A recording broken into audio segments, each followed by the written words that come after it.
நம்முடைய கூட்டணி வெற்றி கூட்டணியாக செயல்படுவதற்கான உறுதியான பணியை தமிழ் மாநில காங்கிரஸ் கட்சி களத்திலே ஏற்படுத்த வேண்டும். அதற்கு மக்கள் நம்பிக்கை பெறும் வகையிலே தேர்தல் பணியாற்ற வேண்டும். மேலும் தேர்தலிலே போட்டியிட விரும்புபவர்கள் சட்டமன்ற ரீதியாக தமிழ் மாநில காங்கிரஸ் கட்சியினுடைய தேர்தல் வேட்பாளர் ஃபார்மை பூர்த்தி செய்து 25ஆம் தேதிக்குள் சென்னையில் எங்களது தலைமை அலுவலகத்திற்கு சேர்க்கக்கூடிய நிலையை ஏற்படுத்த வேண்டும். மேலும் தமிழக மக்கள் ஆட்சி மாற்றத்திற்கு தயாராக இருக்கிறார்கள் என்பதில் மாற்று கருத்து கிடையாது. காரணம், திராவிட மாடல் ஆட்சி செய்வதாக சொல்லும் திமுக அரசு தாங்கள் அளித்த வாக்குறுதியிலே 70% மேல் வாக்குறுதியை நிறைவேற்றவில்லை என்பதுதான் உண்மை நிலை. ஆட்சி முடியப்போகும் ஓரிரு மாதங்களிலே திட்டங்களை அறிவிப்பது என்பது 4.5 வருடமாக காத்து கிடந்த மக்களை ஏமாற்றக்கூடிய தொடர்பணியாகவே இருக்கிறது. ஏற்கனவே தேர்தல் வாக்குறுதிகள் கொடுத்து மக்களை நம்ப வைத்தது போதாது என்று தற்போது மீண்டும் தேர்தல் வாக்குக்காக ஏமாற்றுவதற்காக புதிய அறிவிப்புகளை வெளியிடுவது மக்களே முகம் சுளிக்கும் வகையில் இருக்கின்றது. வரும் தேர்தல் வாக்கு என்ற கணக்கிலே தற்போது திமுக மேலும் வாக்குறுதியை வாரி வழங்க நினைக்கிறார்கள். மக்கள் அவர்களிடம் மீண்டும் ஏமாற மாட்டார்கள் என்பதை நான் குறிப்பிட விரும்புகிறேன். எதிர்கட்சியாக இருக்கும்போது ஒரு பேச்சு, ஆளும் கட்சியாக இருக்கும்போது ஒரு பேச்சு, இதுதான் திமுகவுடைய உண்மையான நிலைப்பாடாக இருக்கிறது. ஒரே ஒரு உதாரணம், கடந்த தேர்தலுக்கு முன்பு வீட்டு உபயோக மின்சார கட்டணம் மாதந்தோறும் வசூலிக்கப்படும் என்று கூறினார்கள். அதை புதுப்பிக்காமல் கட்டணத்தை உயர்த்துவதுதான் மக்களுக்கு கிடைத்திருக்கின்ற சுமை ஷாக் என்று கூறலாம். ஆட்சிக்கு வந்தால் படிப்படியாக டாஸ்மாகை மூடுவோம் என்று கூறினார்கள்.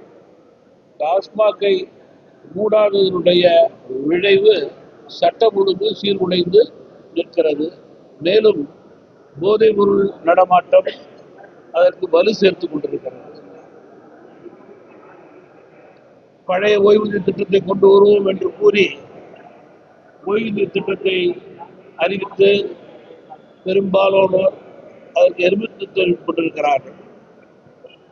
பகுதி நேர ஆசிரியர்களை நிரந்தரம் செய்யவில்லை. செவிலியர்கள் போராட்டம், தூய்மை பணியாளர்கள் போராட்டம், இவைகளெல்லாம் திமுக தங்களுடைய வாக்குறுதிகளை நிறைவேற்றவில்லை என்பதற்கு தமிழகத்திலே எடுத்துக்காட்டாக இருக்கிறது. குற்றச்சம்பவங்களை குறைப்போம் என்று ஆட்சிக்கு வந்தால் குறைப்போம் என்று கூறிய திமுக வந்த பிறகு குற்றச்சம்பவங்கள் தொடர்ந்து அதிகரித்துக் கொண்டிருக்கிறது என்பதற்கு சாட்சி தொலைக்காட்சி பத்திரிகை. கிராமம் முதல் நகர் வரை கொலை, கொள்ளை, திருட்டு, பாலியல், போதைப் பொருள் நடமாட்டம் என்ற மக்கள் அச்சத்திலே வாழ்ந்து கொண்டிருக்கிற ஒரு சூழல். குறிப்பாக படிக்கின்ற மாணவர்களிடம் திமுக ஆட்சியில போதைப் பொருள் பழக்கம் அதிகரித்து விட்டது என்பதை வருத்தத்தோடு நான் பதிவு செய்ய விரும்புகிறேன்.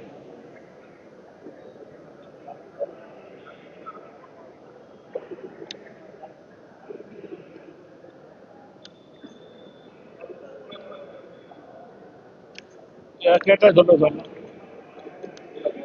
சொல்லிட்டேன்.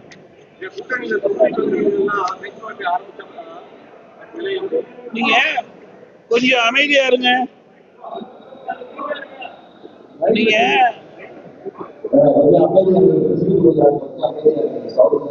சிவராமன்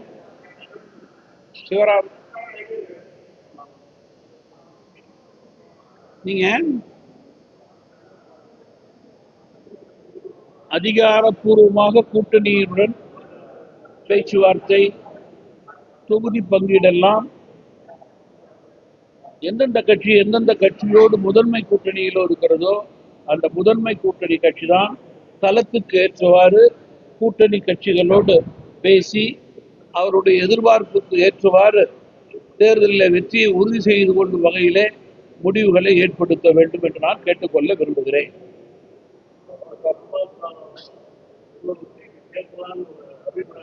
இல்ல, பொதுவா தமிழ் மாநில காங்கிரஸ் கட்சி கிராமம் முதல் நகரம் வரை இருக்கின்ற கட்சி.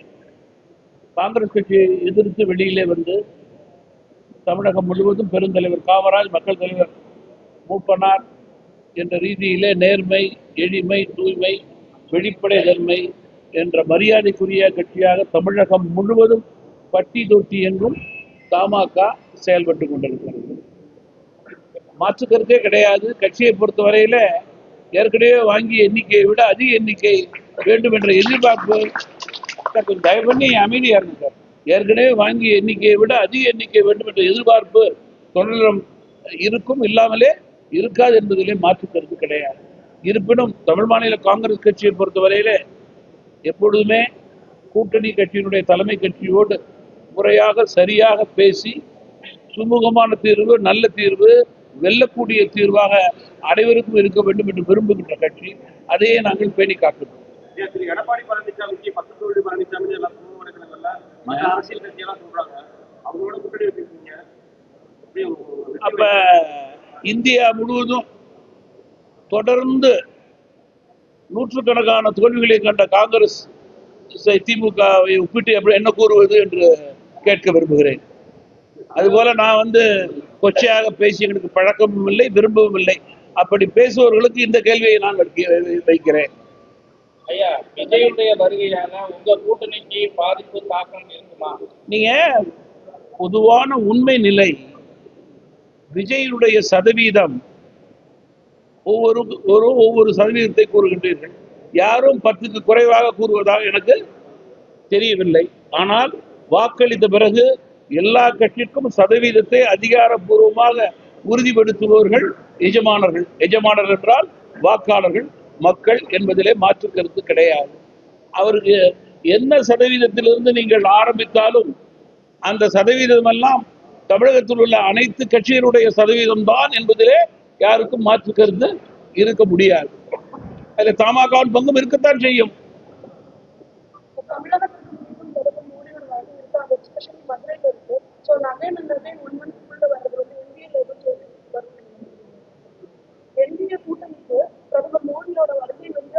இல்ல, நான் பொதுவா தேசிய ஜனநாயக கூட்டணிக்கு மேலும் வலு சேர்க்கும் வகையிலே கட்சிகள் இணைய வேண்டும் என்று நினைக்கிறோம். நல்லது நடக்கும் என்று நம்புவோம்.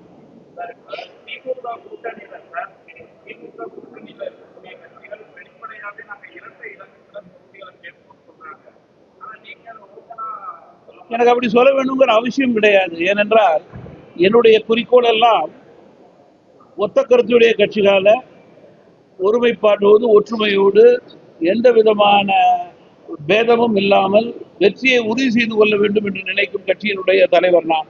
அதற்கேற்றவாறு என்னுடைய செயல்பாடு எப்பொழுதுமே அமையும். இது என்னுடைய பாணி. இது ஒன்றும் புதிது அல்ல. அதெல்லாம் தேர்தலுக்கு பிறகு எண்ணிக்கைக்கு ஏற்றவாறு பெரிய கட்சிகள் எல்லாம் சேர்ந்து முடிவெடுக்க வேண்டிய ஒன்று. நாங்கள் அதை பற்றி சொல்ல வேண்டிய அவசியமே இல்லைன்னு என்னுடைய கருத்து. எங்களுக்கு தொண்டர்களுக்கு 1000 கருத்து இருக்கலாம், எனக்கும் 1000 கருத்து இருக்கலாம்.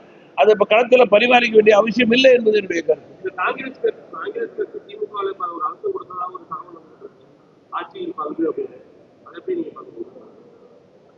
வரும், வராது. பிரதமர் தலைமையில மதுரையில கூட்டம் நடக்கும்போது சில கட்சிகள் இன்னும் வருவதாக சொல்றாங்க. உறுதி கொடுத்தீங்களா கூட்டணி? நான் ஏற்கனவே சொன்னேன், தமிழ் மாநில காங்கிரஸ் கட்சியை பொறுத்தவரையிலே கூட்டணி மேலும் பலம் பெற வேண்டும் என்று தொடர்ந்து குரல் கொடுக்கும் கூட்டணி கட்சியினுடைய தலைவர் நானாக இருக்கிறேன். அதற்கேற்றவாறு நிறைய கட்சிகள் சேர்ந்திருக்கிறது. மாற்றங்கள் ஏற்பட்டுக் கொண்டிருக்கிறது. இந்த முறையும் இன்னும் கூடுதலாக மாற்றம் வரும் என்று நம்புகிறேன். இன்னும் ஒரு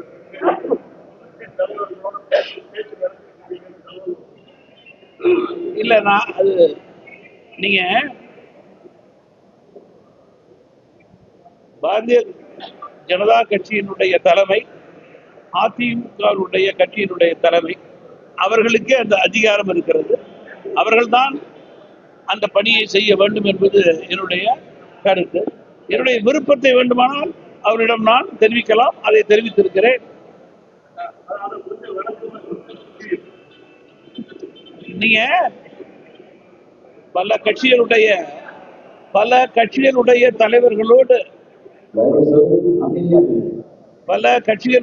தலைவர்களோடு ஐயா மூப்பனார் காலத்திலிருந்து நட்போடு பழகின்ற கட்சி தமிழ் மாநில காங்கிரஸ் கட்சி. அதே நட்பை நான் தொடர்கிறேன். எதிர்கட்சியில் இருப்பவர்களும் சரி, கூட்டணி கட்சியில் இருப்பவர்களும் சரி, கூட்டணியில் இல்லாமல் இருக்கும் கட்சிகளிடமும் சரி, அவர்களோடு நான் தொடர்ந்து தமிழக அரசியல் நிலவரம் குறித்து பேசுவது வழக்கம், பழக்கம். அந்த வகையிலே புதிய கட்சி வர வேண்டும் என்று நான் விரும்புவேன்.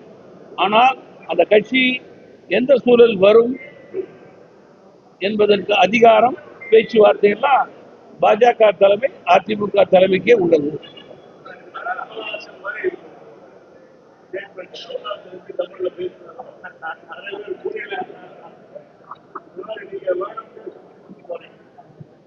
நான்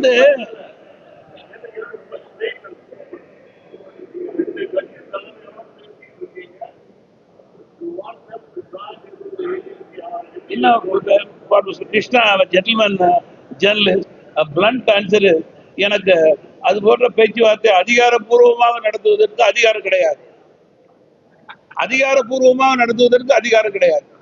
அதான் இல்ல, நான் தான் சொன்னேன், ஆளுங்கட்சி எதிர்கட்சியை சேர்ந்தவர்கள் கூட்டணி இல்லாதவர்களுக்கு நான் நட்போடு பேசுகின்றேன். நான் எப்படி யாரோடு பேசினாலும் நான் இருக்கும் கூட்டணியினுடைய நலனுக்காகவே பேசுவேன். சார், மதுரை தொகுதியில தமிழ் மாநில காங்கிரஸ் சீட்டு கேட்கறதுக்கு வாய்ப்பு இருக்கா சார்? மதுரை இந்த 10 தொகுதிகள்ல நீங்க பொதுவா தென் மாவட்டங்கள்ல பல மாவட்டங்களிலே பல தொகுதிகளிலே தமிழ் மாநில காங்கிரஸ் கட்சி கூட்டணிக்கு வலு சேர்க்கிறது என்பதிலே மாற்று கருத்து கிடையாது. அப்படி இருந்தால் தொகுதியை கேட்பதில் உரிமை இருப்பதாக அர்த்தம். இல்ல, உங்களை நம்பி உங்க கூட தொண்டர்கள் பல ஆண்டு காலமா பயணம் செஞ்சுட்டு இருக்கிறாங்க.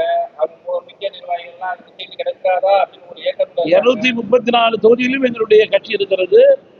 எதிர்பார்ப்பு எல்லா தொகுதிகளிலும் இருக்கிறது.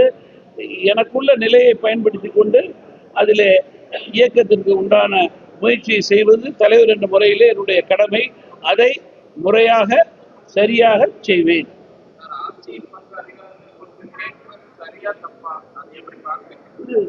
ஜனநாயகத்துல எதையும் தவறு என்று சொல்ல முடியாது. அதுல உரிமையை, பங்கை கேட்பதே தவறு சொல்ல முடியாது. ஆனால் தேர்தல் முடிவுக்கு பிறகு எண்ணிக்கையின் அடிப்படையிலே முடிவு செய்ய வேண்டிய ஒன்று என்பதை நான் இன்றைக்கு தெளிவுபடுத்த விரும்புகிறேன். அது சம்பந்தமாக பேசுவதற்கு அதற்குரிய பெரிய கட்சிகள், தலைவர்கள் இருக்கிறார்கள். அவர்கள் எடுக்கும் முடிவுதான் இதில் இறுதியாக இருக்க முடியும்.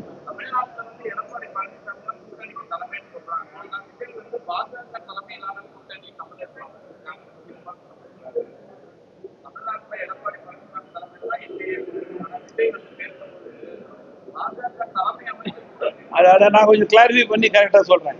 Krishna, not for a joke, but for an understanding.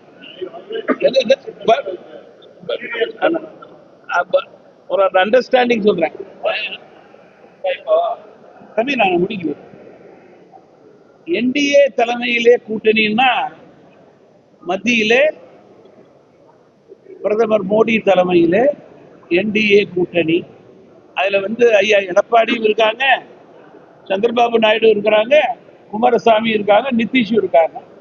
தமிழகத்திலே என்டிஏ கூட்டணி அதிமுக ஐயா எடப்பாடியார் தலைமையில் என்றால் அதுல அவர் தலைமையிலே தமிழக பாஜக தலைவர் இருக்கார், தமாக தலைவர் இருக்கார், பாமக தலைவர் இருக்கார், அமமுக தலைவர் இருக்கார், ஒத்த கருத்துடைய கட்சி தலைவர் இருக்கார். அதுல சந்திரபாபு நாயுடு கட்சியும் குமாரசாமி ஐயா கட்சியும் நிதிஷ்குமார் கட்சியும் இல்லை. அதுதான் வேறுபாடு.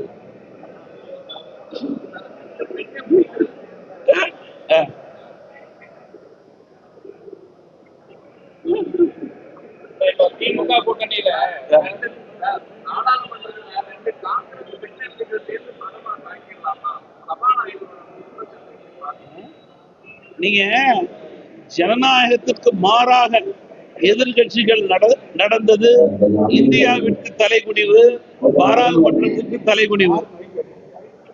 ஜனநாயகத்திற்கு மாறாக நடந்தது மிகப்பெரிய தலைகுனிவு. அது எந்த கட்சியாக இருந்தாலும் அவர்கள் மக்களுக்கு பதில் சொல்ல வேண்டும்.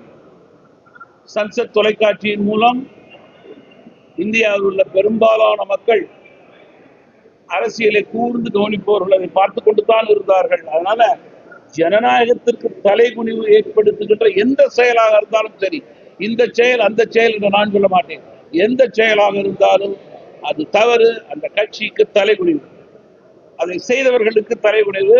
அவர்கள் அடுத்த முறை தங்களுடைய தொகுதிக்கு செல்ல வேண்டும், அவருடைய வாக்காளர்களை சந்திக்க வேண்டும். அவர்களை பார்த்து முகம் சுளிப்பார்கள்.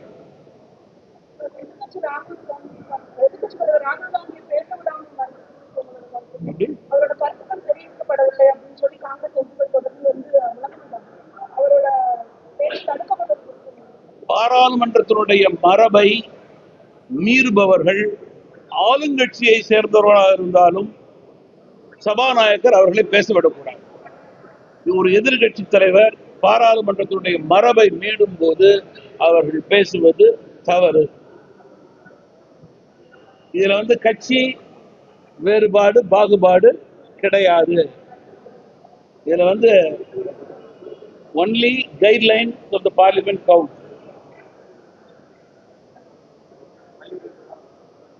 ஒரு நிமிஷம் ஐயா.